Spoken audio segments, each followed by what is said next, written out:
Learn English through stories. Adapted and modified by Kulwant Singh Sandhu.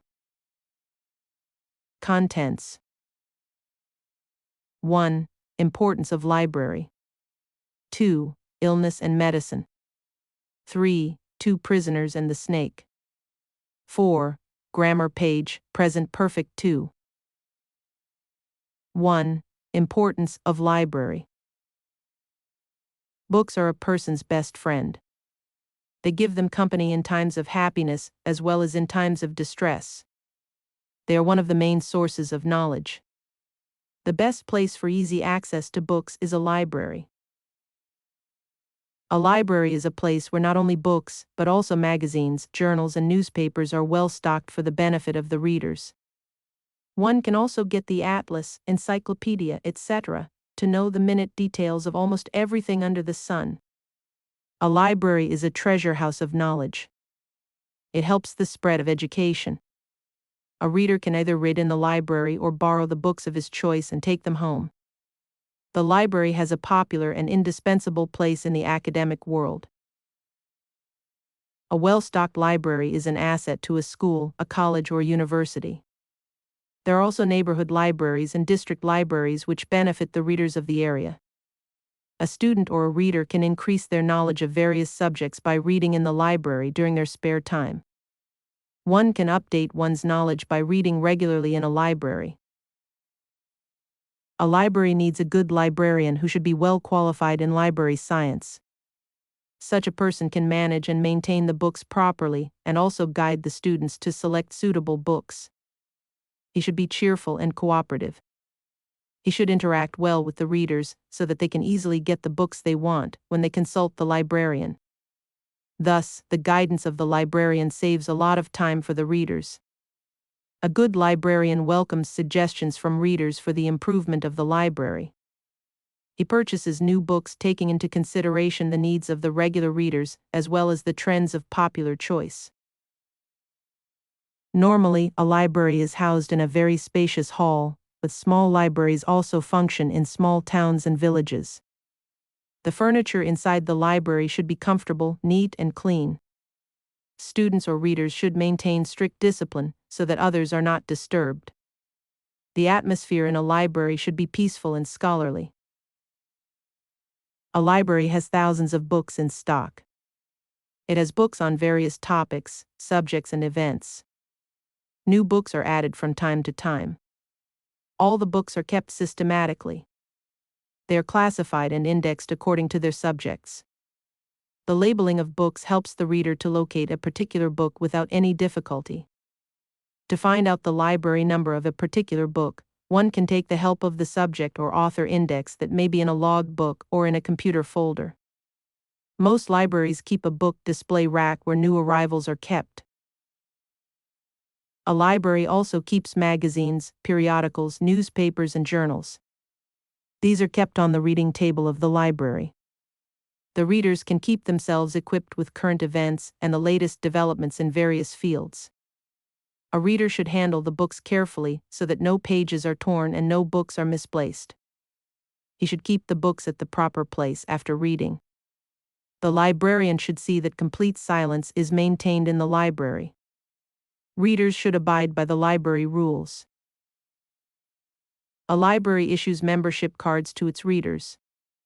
A reader or a student can borrow a book to take home if he has that card. The books are issued for a limited period. If the reader does not return the book on the due date, he has to pay a fine as per the library rules. If a reader loses a book, he has to replace the lost book with a new one or pay the price of the book. The readers are supposed to keep the books in good condition. The library is a boon for poor students who cannot afford to buy textbooks or other books of their interest. They can borrow these books and read them at ease in the comfort of their homes. A library thus renders a great help to society. So libraries are one of the few places in the world that give even the worst-off people a chance to improve themselves. Most libraries have notice boards. They are used for writing important news of the day. Thought for the day is also written here. Titles of new books added to the library are also displayed on the notice board to inform the students. Many libraries now use electronic display boards for this purpose. Most libraries are open for a limited number of hours. In recent years, the Internet has revolutionized the concept of a library. Information technology now plays an important role in improving library facilities. The Internet makes it possible to deliver information in the shortest possible time. Today, the entire world is linked through the Internet. But this facility is available mostly in urban areas. With the growing popularity of the Internet, which provides loads of information at the click of a mouse, one may pause to think about the potentially decreasing relevance and importance of a library in today's world. But one should keep in mind that a person goes to a library not only to search and get information from books, but also to sit and study there. The peaceful and scholarly atmosphere there rubs off on the reader and helps one to concentrate more on one's work and study. Thus, libraries will always serve a useful purpose. They will always be there to indicate the presence of a well-read and educated society. Vocabulary. 1. Distress, great pain, sorrow, suffering, etc. 2. Treasure house, a place where valuable things are kept. 4. Spacious, having a lot of space. 5. Indexed, alphabetical arrangement of the list of books or topics. 6. Labeling, classifying. 7. Equipped, furnished. 8. Boon, benefit, and advantage. 2. Illness and medicine. For the past few days, John has had some difficulty breathing. He was 30 years old, and it was a bit odd for someone of his age to have this symptom. Maybe if he was a smoker, things would make more sense, but John has never smoked a cigarette in his life. He decided to go see his doctor about it.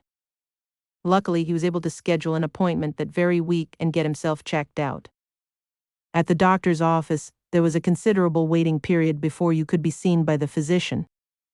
John brought a book to read in the waiting room, but he found it hard to focus for very long, given his condition. After 20 minutes, he started to get a splitting headache. In anticipation of such a scenario, he kept over-the-counter pain relievers in his car. Following a quick trip and back, he washed down the pills with water from the water fountain and took a big sigh of relief. The nurse called John back to room 107 and did some routine checkup procedures. She took his blood pressure, measured his height and weight, and asked about his family's history of health problems. John was fortunate enough to not have any hereditary health issues. There was no heart disease, cancer, diabetes, or arthritis to worry about. The nurse also asked about any and all current drugs he was taking, but he replied that he doesn't take any medication. After John's information was recorded, the nurse left the examination room and told him the doctor would be with him shortly.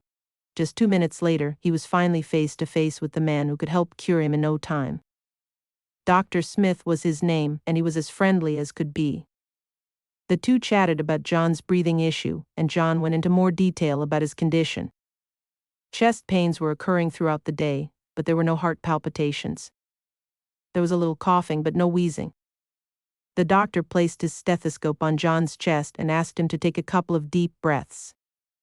With a few subtle nods, it appeared Dr. Smith had reached a final diagnosis. It was asthma.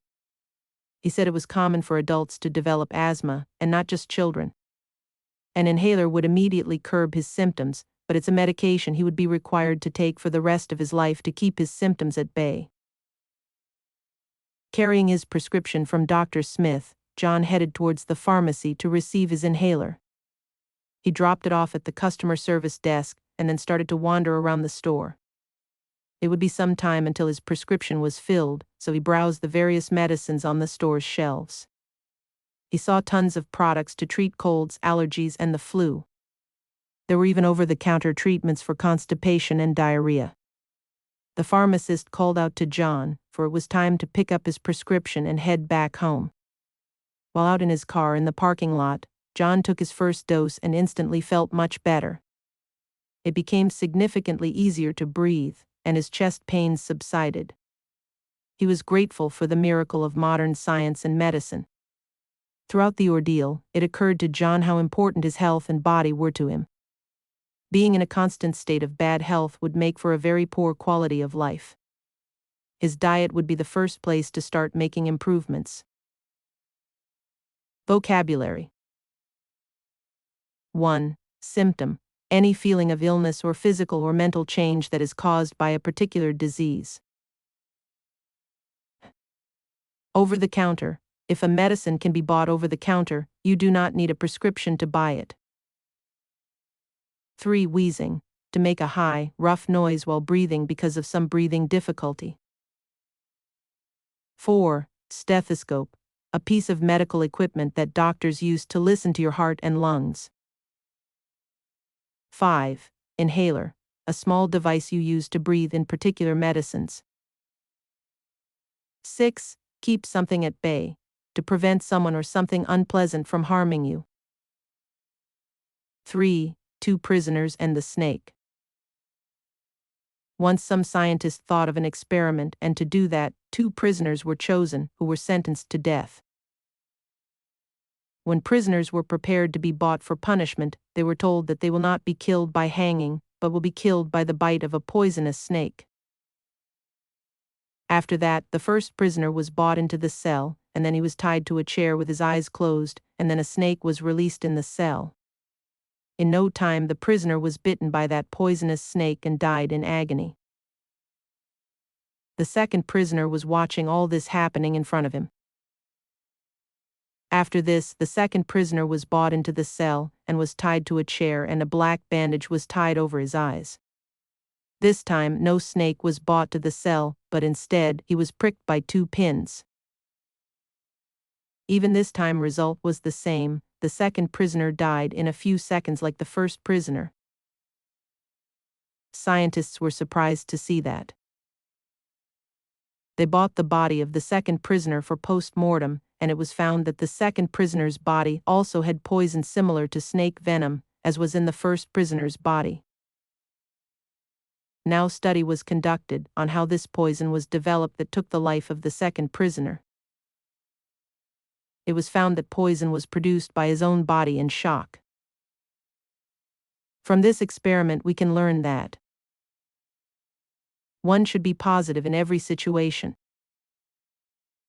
Because if negative energy is generated, then it produces hormones in our body accordingly, and the root cause of 75% of diseases is the energy generated by negative thinking.